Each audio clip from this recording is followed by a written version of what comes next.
Performing isn't just about getting there. It's about demanding more from every kilometer. Going further. Showing up every day. With precision. With confidence. Because every engine tells a truth.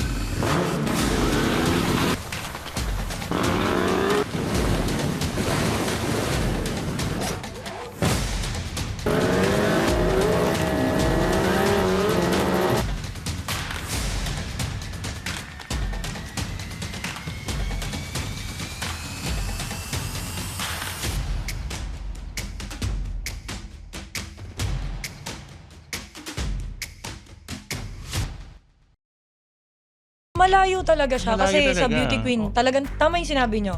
Like, glitz and glam, nandyan. Sa mga kasama ko sa Binibining Pilipinas last year, wala namang nagmumotor, ako lang. Kailan medyo tiisin, you have to be used to yung maputikan ka, di ba? Ako, basang-basa ako. I'm sure you've ridden in the rain, di ba? Maarawan. Maarawan, Oo. di ba? Tapos may kapote ka pa, raincoat, kapag di ba pag umulan, sobrang init din.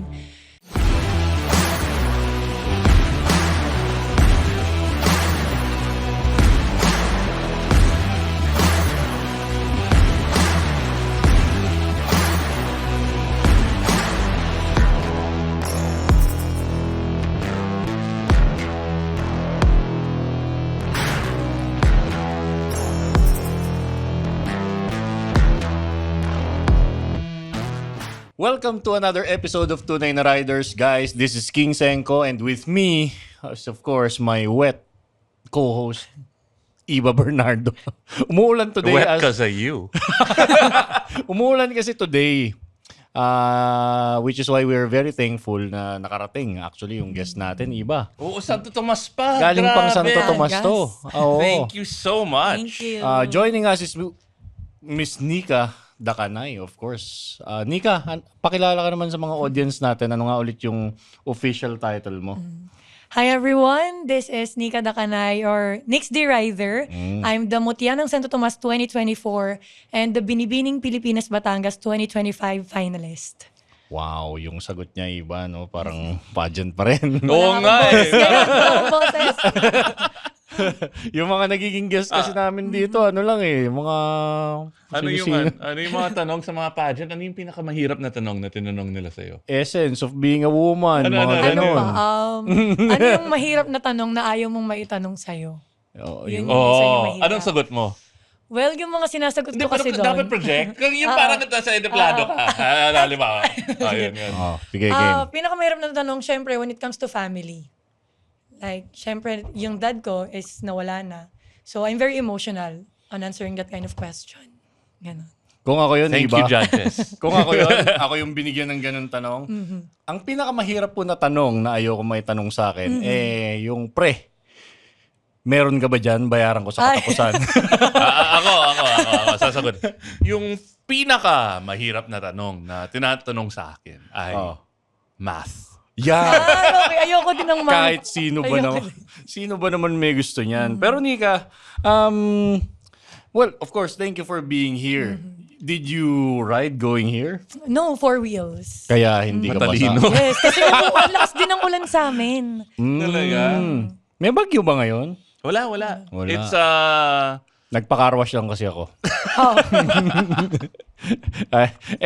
Kilalanin natin to si Nika. Siyempre, 2024 yung title mo, Nika. Nung nakuha mo ba yan, nagra-ride ka na? Hindi pa.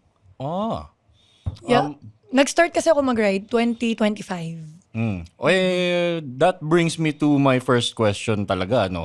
What brought you into this space? Ba't ka nag-ride? may disconnect eh. I mean, forgive me if Parang I'm ang layo, stereotyping. No? Oo.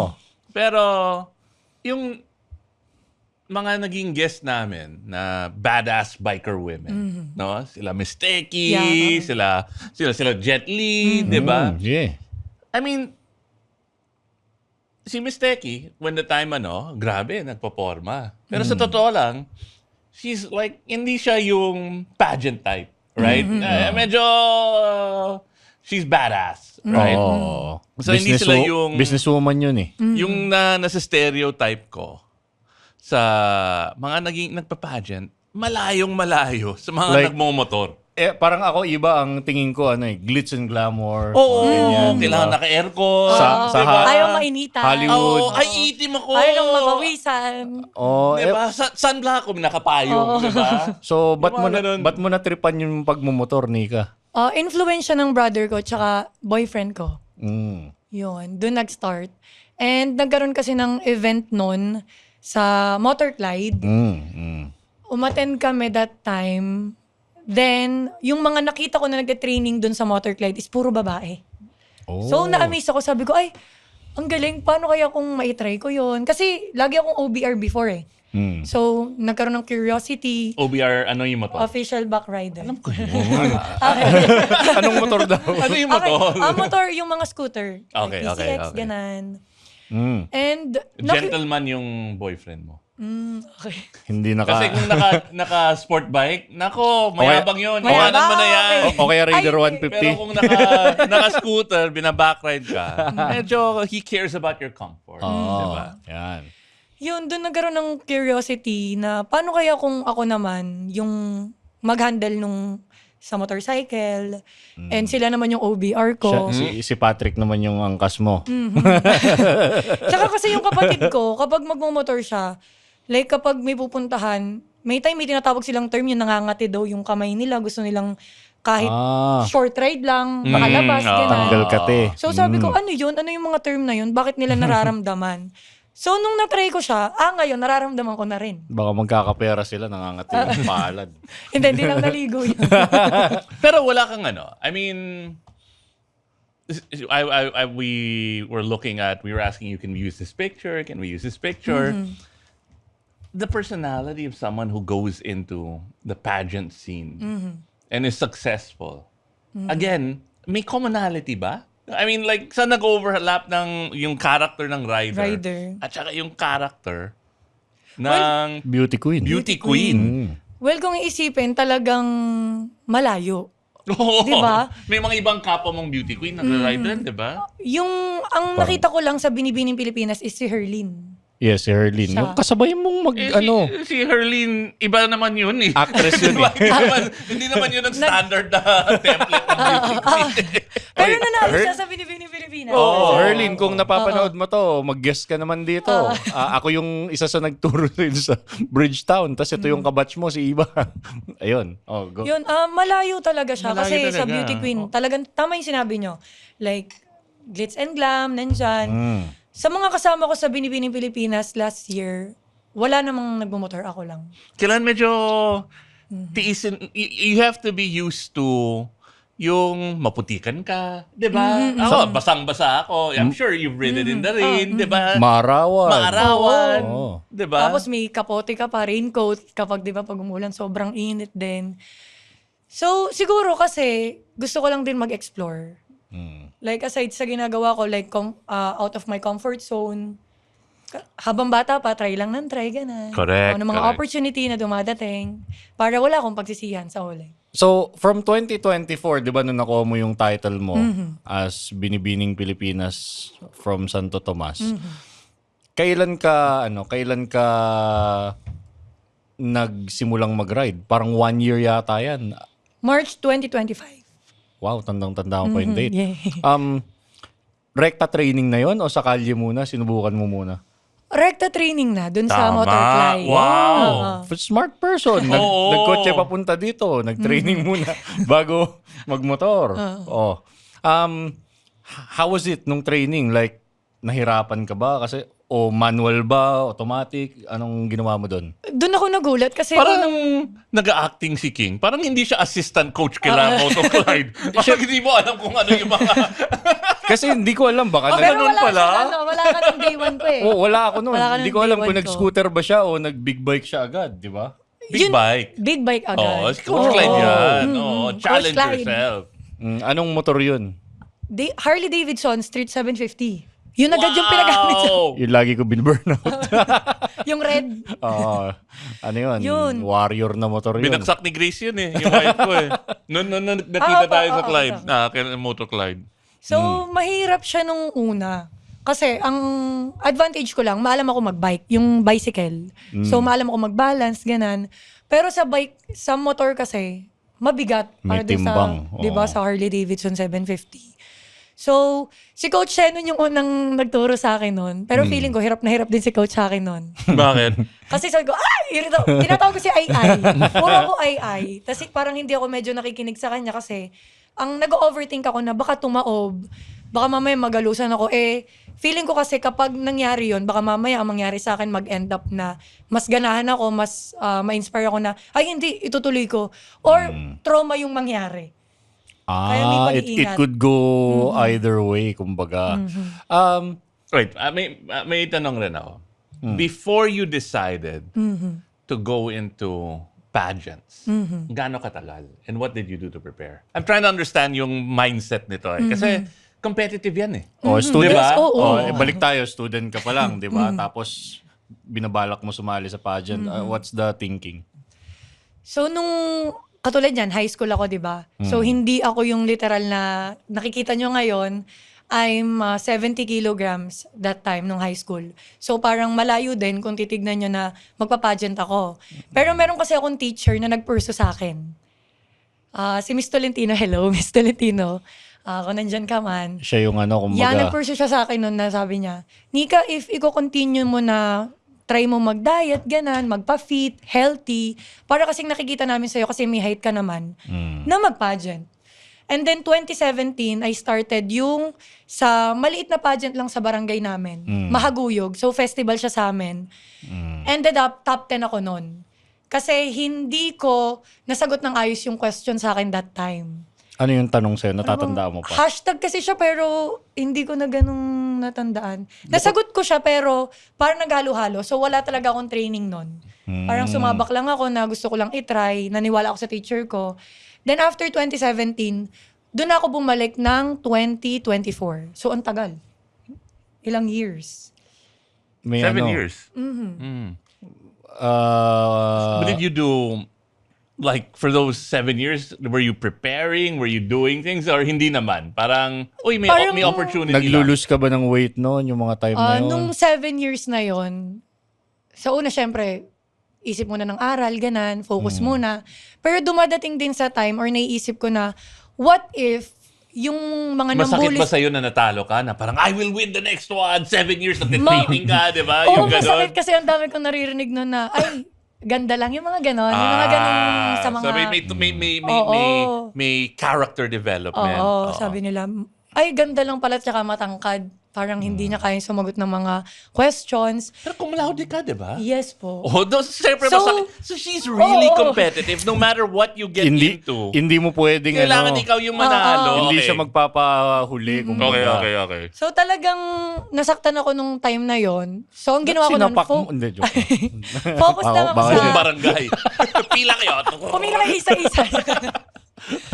So, nung 7 years na yon, nag-aral ako, ganan. Pero, syempre nabully ako kasi sobrang laki ko, ganan. Tas, hindi din ako kaputian. Tinatawag nila ako Majin Buu. May mga ganon silang term. Ano, Oo, no? Majin Buu. Sa Dragon Ball, yung pink. Ayun, ayun yung tawag. Sorry. Ayun yung tawag nila sa akin si Majin Buu. Ang bira. Sa pageant kasi, hindi lang pala siya ganda, Q&A. So, you need to have the advocacy. Parang, ang naisip ko noon, magpa-pageant ako kasi gusto ko magkaroon ng platform na malaki yung marireach ko para makapag-advocate ng gusto kong maibigay na inspiration sa mga tao na naka-experience na nangyari sa akin. So, Which is yung bullying sa body positivity. Ayun yung advocacy ko. Naku, si Iba, binubuli ko sa body positivity yan. At saka, binubuli ko si King sa kalandian niya Wait, okay. Sorry, this has nothing to do with writing, but I'm trying to understand your character. But it's so parang masakit to have a beauty queen, someone who is Miss Batangas, binibining Batangas, Yeah. telling me, uy, Iba, kahit mataba ka, you're still beautiful. Parang ginakamakit sa akin yun. Parang, Nick! Beauty queen ka eh. Diba? I'm just saying, that's a weird. Like, or you just want to be surrounded with fat people like me. Para, uy, ang ganda ko. Di ba? Ang payat ko. Pero from 70 kilograms, Nika, curious kami. Ano na ngayon? 57. Wow, kaya mo pa, Iba. 7 years. Pero yun, sa budget naman, wala naman siya sa body, ganan. As long as you're dedicated, disciplined, and talagang committed ka sa platform, sa advocacy, sa gusto mong mag-inspire ng mga tao, then do it. So, Bullying. yun ang nakikita ko sa'yo, which is why I'm asking. Cum laude, to be cum laude, you need to be Dedicated, and focused. competitive. Yes. oo. Diba? Because you want to be number one. Yep. You took that same kind of mindset, your teacher told you, and then you're like, uy, kaya ko rin yan. Diba? Even though you're not yung sobrang puti, you're not and then even though at that point, you were still a little overweight, you said, "Instead, I can do it." And you did it. What about those characteristics? Kasi with riding, ganun ka rin eh. Diba? How did you now take that characteristic and bring it into riding? Well, Those as a traits. student kasi, masipag po talaga ako. Like, aral, ganan, school, bahay lang. So, pagdating sa riding, syempre medyo naninibago ako. Pero, buti na lang talaga, nag-training ako. Kasi siguro kung wala akong proper training, mayabang din ako sa daan. Oh, okay. Hindi na ako magpapaka-plastic. Possible. Baka kamote din ako. Lahat, I think, We've lahat been there. tayo dumaan sa kamote stage. I think that we're not born cum laudes. We're not born beauty queens, right? We all started from a place where we're flawed. Yes. Diba? Na kung nag-exam tayo, bumabaksak. But then we get smarter. We get educated. You just fast-tracked it by going to Coach Clyde ka agad. Oo. Ano Diba? But I think lahat ng mga kamote, I don't think they're bad people. I think they're ignorant. And I mean Yes. ignorant not in like, uy, bobo ka. Diba? I mean ignorant in the fact na nobody's told them or had the Platform for education. No, hindi katulad natin. Ang dami natin kaibigan na coach, diba? Yeah. Na nagturo sa atin. Pipili ka na lang kung kanino ka pupunta. Oo. Wala silang access ng ganon. So, yun ang kulang. What do you ride now? Kasi nagsimula ka pala sa big bike, Nika. Ngayon, ang ginagamit ko is yung Royal Enfield na Scrum 411 and the Honda CB650R. Naku, yung mga motor na yan, gusto ni Jancy yan. Problema niya, di Si niya Jan. abot. Oo, namit ko na si Jancy. Hello. Anong motor ng boyfriend mo? Yeah, this Honda CB650 din. So 650 joint Oo. sharing kayo. And PCX, yung 160. Akala ko scooter pa rin. Hindi ko naka-big bike. Tara, ride na tayo. Si Utol mo. Backride ka na sa akin. Si Utol mo, di ba? Ikaw si Nika, yung Utol mo si Nico, di ba? Anong nira-ride niya? Naka-Duke siya eh. Hindi siya big bike. 200 na Duke. Okay. Hooligan bike. Still a fast one. May ano ka ba, Nika? May motor ka na gustong, one Dream day, bike? I'll Dream buy bike? that. Oo. Sa mga na-try ko kasing Kahit motor, bigyan mo kami top 3. adventure bike. Basta adventure bike. Abot Pasok mo sa- naman eh. oo. Oo. Anong adventure bike ang pinaka, end game mo, kumbaga? Yung mga nagugustuhan ko ngayon. Well, bukod sa BMW na 1300 at saka Nako, yung CF excellent Moto choice. 800 MT. Okay, excellent choice. Yan. Yes. CF Moto. Yan, na-try ko na yung CF Moto 800 MT. So, kaya ko, abot ko naman. And ayos din yung handling niya. Comfortable naman ako kapag gamit ko. Yung napili mong bike, magaling magtago ng timbang yan eh. Performing isn't just about getting there. It's about demanding more from every kilometer. Going further. Showing up every day. With precision. With confidence. Because every engine tells a truth.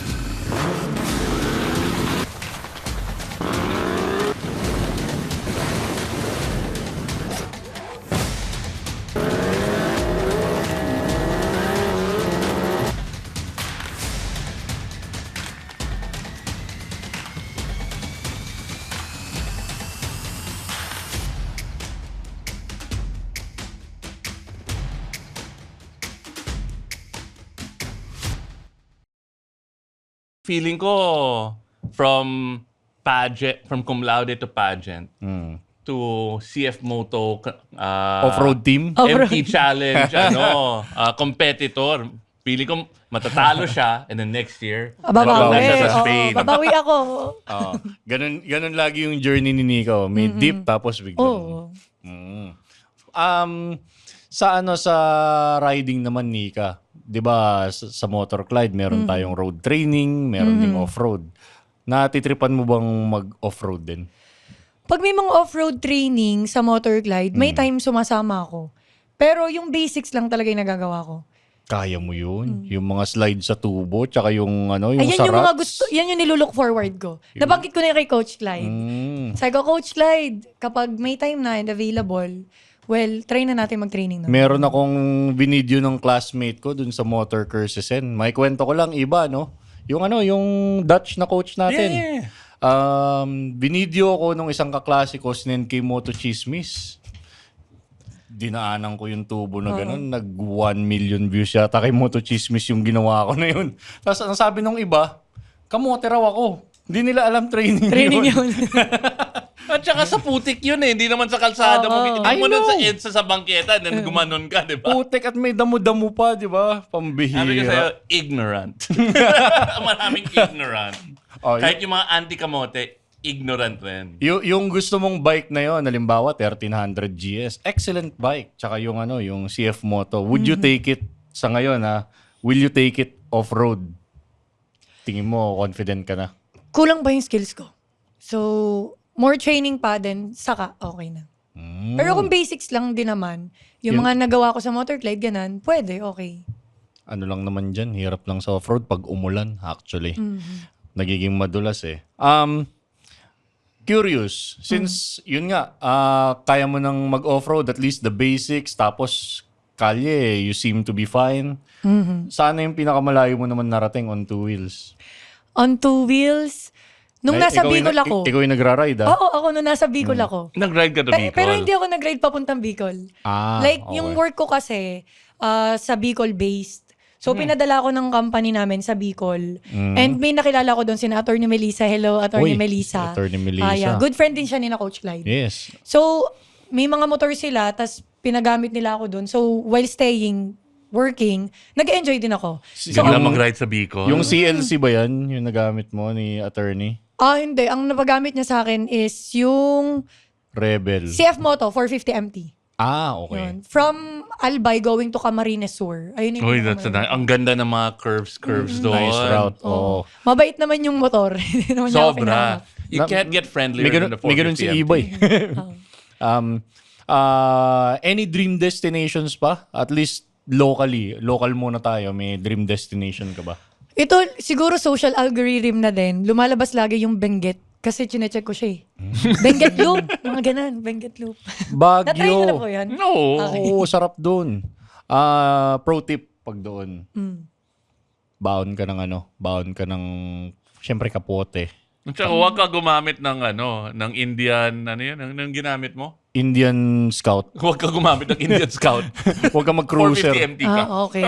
Extra gloves kung walang heated grips yung yung motor mo. Kasi yung wet hands for so long, dahil umuulan-ulan doon, could lead to bad decisions pag hindi ka na comfortable. Okay. Or, kung malakas loob mo, tanggalin mo gloves mo. Pero wag, kasi masakit sa kamay yan pag na disgrasya ka. Okay, Benguet. Pero may marerecommend ba kayo? Naman. Na dito sa Philippines, na the best?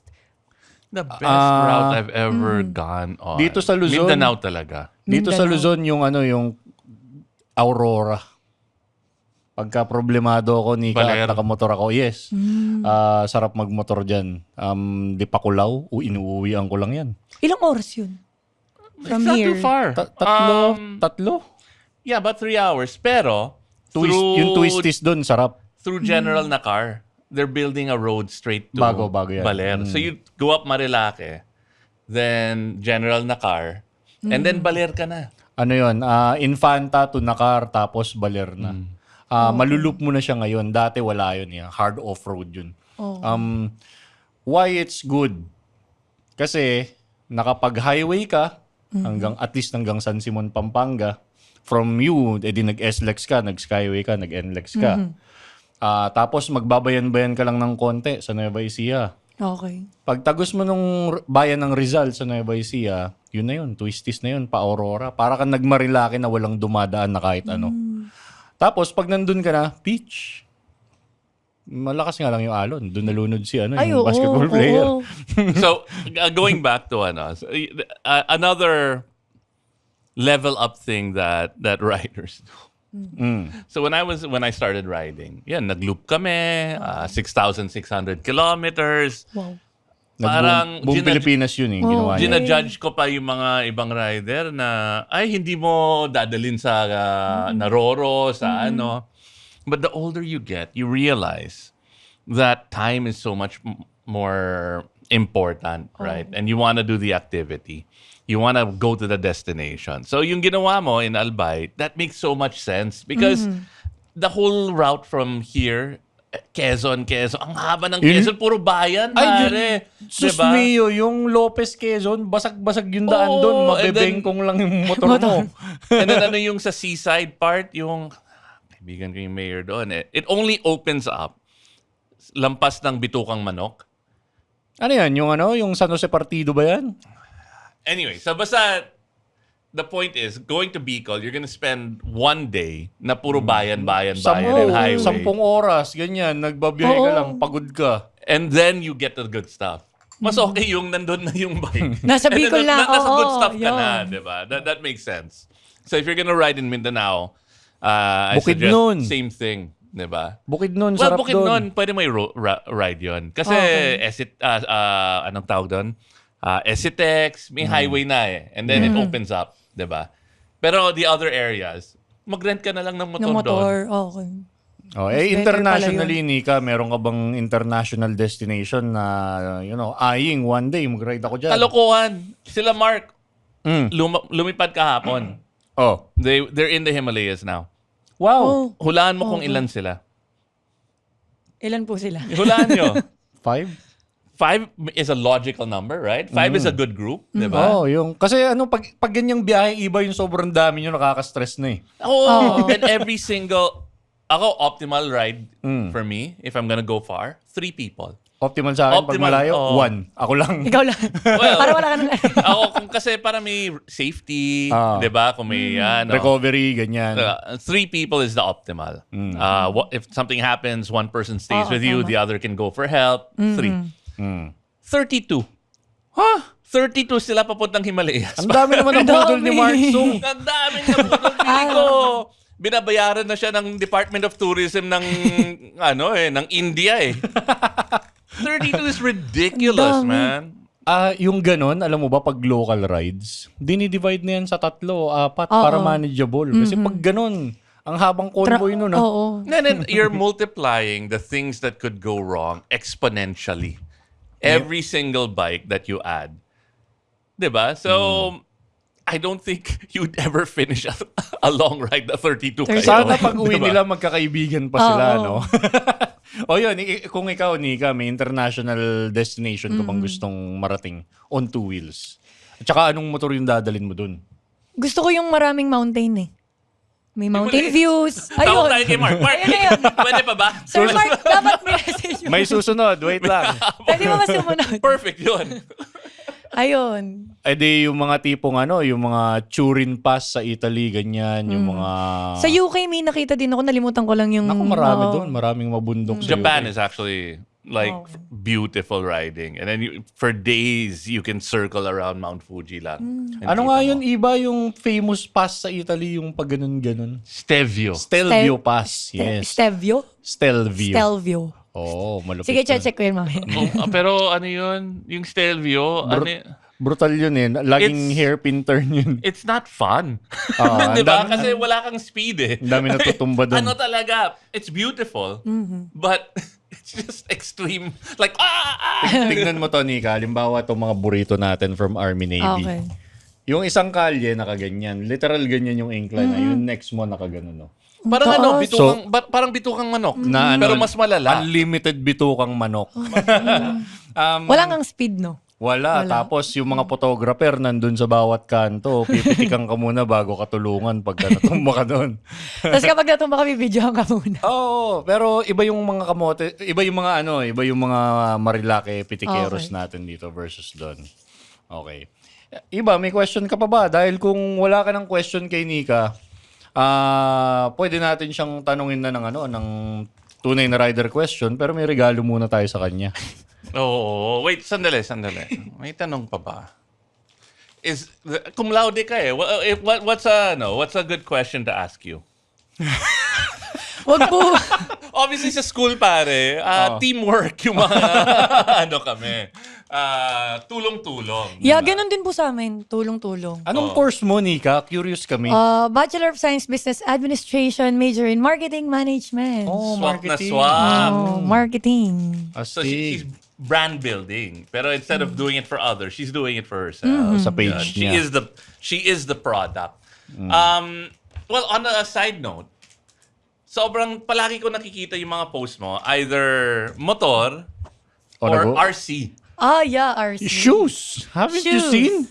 I-promote mo, Nika. Yan. Hello po sa inyong lahat. Once again, please do follow our page, Soul Good PH. Nagbebenta po kami ng shoes, ng relo, and ng RC cars. We're located at Malvar, Batangas. Kaya pala, nung tinatanong ko yung producer natin sa watch, relate, alam niya. Tumitingin din ako. Tumitingin din si Patrick. Aha. So lahat ng mga bisyo ng ibang tao, ginagawa mong negosyo. Yung yung modernong tao, yung mga pinagkakabala. Budulero rin to. Oo. Na-influensyahan lang. Parang kamakailan, nakita ko yung post mo, yung bagong bukas sa Pasig. Yung nag-RC din si Mayor Vico. Oo, kay Mayor. Then the Na-invite last nun si time, Soul Good. when we were in Motor Collide with Grace, Nag-RC din siya. she May said, I gotta event go sa kasi may RC event SM siya. Santo Tomas, yes. Nung nandun naman ako sa yung sa Lima, yung store ng Motor Clyde. Executive Moto Staff. Si Sir Joseph, binubudol ako. Sir, nakapadyero ka. Meron kami dito, Land Cruiser. yeah. Parang, Sir Joseph, marami akong gastos doon. Hindi ko afford yan. Ang mahal din, Mahal din. Pambihira. Pero may mga budget naman na na RC. Baka pagtawanan lang ako pag ganun yung kinuha ko eh. Kaya, wag na lang muna. Ayun. Mostly kasi mga bata talaga yung mga ganung mura na budget lang. Pero yung mga sa kaedada natin, yan. 100,000 na yung Oo, may kanila. mga ganun Motor na talaga. rin. Opo, motor na rin. Huwag mo motor na lang ako. Anyway, tanggapin mo to, Nika. Ito ang Ayun ba yung regalo. tinanong nyo yung size ko? Si Iba, yung mahirap na tanong. No, I'll tell you. Okay. Sige, open it muna. And then ikikwento ko. So, si Jack. Siya yung unang guest na binigyan natin. Yeah. Bunso? Wala akong pake. Kasi si Jack, sigang-siga yun eh. Oo, Diba? one Hindi ko with the boys naisip na, And then, all of the other people that we've given it to. Yung mga iba, si Jen, sa PIA, binigyan din natin. Jen Chu. Medyo nag-isip rin ako, parang, paano ko sasabihin to? Pero she's been our guest multiple times. Kaibigan na natin. Medyo, it's different if you're gonna ask a beauty queen. Yes. Can I get your underwear size? Parang napaka-manyak, di ba? Napaka-DOM. Kaya sa akin binigay ni Iba yung assignment na yun. Nung parang sabi niya pa nga, uy, magkikita kayo sa Saturday, di ba? Tanong Doon mo na itanong. How about no? Hindi ko gagawin yun. Ito na pala. Yan. Yun. Maraming salamat, Burlington and Dry Plus. May name, hindi mawawala. Wag Tunay na mo rider. papagamit kay Patrick yan. Maliit sa kanya yan. Yung isa pa. Pasensya, Patrick, huwag ka magalit po, ha? Mamaya suit niya na yun. Okay lang kung may photo na suot niya. Ayan. Tunay na rider shirt mula sa aming sponsor, Dry Plus. Thank you. Speaking of sponsor, magpasalamat din tayo syempre sa Army Navy. May burrito tayo dito. Sana beef. Para sa live stream, beef yan. Beef, okay, very good. Nag-message sila, steak burrito. Bawal kay Iba yung pork. Okay. Ikaw, Nika, may gusto ko bang i-promote mga negosyo mo? Yung Saan tanong. matatagpuan? Yung beauty pageant question natin. Teka lang, baka Yun ako magpapromote tanongin ng muna. beauty pageant. Ha? Ito po. Promote muna. Sige. Okay. Anong This business? coming September, magkakaroon ng Quezon Tourism Rally. So we would like to invite everyone, open yun sa public. And ano pa ba? yun, na-promote ko na naman si Soul Good Soul PH Good. and my page, Nix the Rider, Nika Dakanay. And Yung Motor Clyde. Motor promote mo. Clyde, yes. Motor Clyde. Alive na ba to sa Tunay na Rider? Hindi pa. Okay. Oh. So, Motor Clyde, kay Coach Clyde, kay Coach Erwin, Coach Ron, Coach Mon, yan, sa mga coaches. Hello. Yan. O Nika, eto na, dumating na tayo sa punto na na tinatanong namin to sa mga bagong guest namin. The golden question is, para sa'yo, anong kahulugan ng pagiging isang tunay na rider? Wala yan sa sinend mo sa akin sa question. Wala. Talagang sinadya kong As wala. a beauty queen? As a beauty Oh, queen. sige, okay. go. Okay. For me, tunay na rider is someone who rides with responsibility, with discipline, and with respect. And, it's not just about the fastest bike or what's so-called the best gear. It's about following the traffic rules, respecting other fellow riders, and being an inspiration for that passion of riding to the riding community. And lastly, as a beauty queen, I believe that the tunay na rider is someone who someone who promotes road safety and respect in the riding community. Thank you. Ang galing! Pambi. Nakita mo yung transformation, di ba? Oh. Kwento-kwento. And then, as a beauty queen. Di ba? May ano pa? May shoulders back, di ba? Alam mo, meron na tayong instant videogram para sa mga reels natin dahil dyan.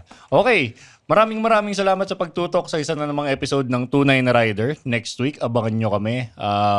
Usapang karera, iba, tama ba? Correct. Wait, no. No? No. BMW ulit? No. What? We're announcing our partnership with Repsol. Ah, And we have the head of Repsol Philippines coming. uy! Very nice. O, Nika, pakikilala ka namin dun. Sabi mo, wala kang oil, di ba? Oo.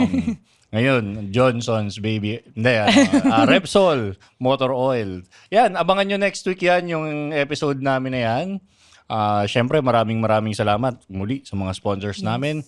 Army Navy, Dry Plus. Sino pa ba? Nakalimutan ba ako?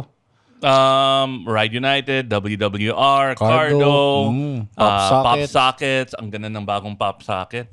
Sobrang tuwang-tuwa ako dito. Thank you na rin, Global X. Thank you na rin, Global X. Because sinusuot ko. Oh, Yan. at basang-basa yung sapatos ni Iba ngayon, yung Global X niya. Kinuha niya muna yung Global X ni Bak.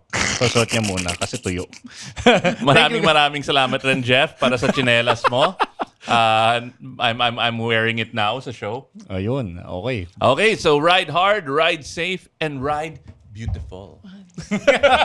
Ganito din po kaya. Ay, The Pod Network Entertainment. The opinions of podcast creators, hosts, and guests are not necessarily reflective of the official stance of the Pod Network Entertainment, its hosts, or other network programs. The content created by the people behind the podcast is personal and not meant to harm any religion, ethnicity, group, organization, company, or individual.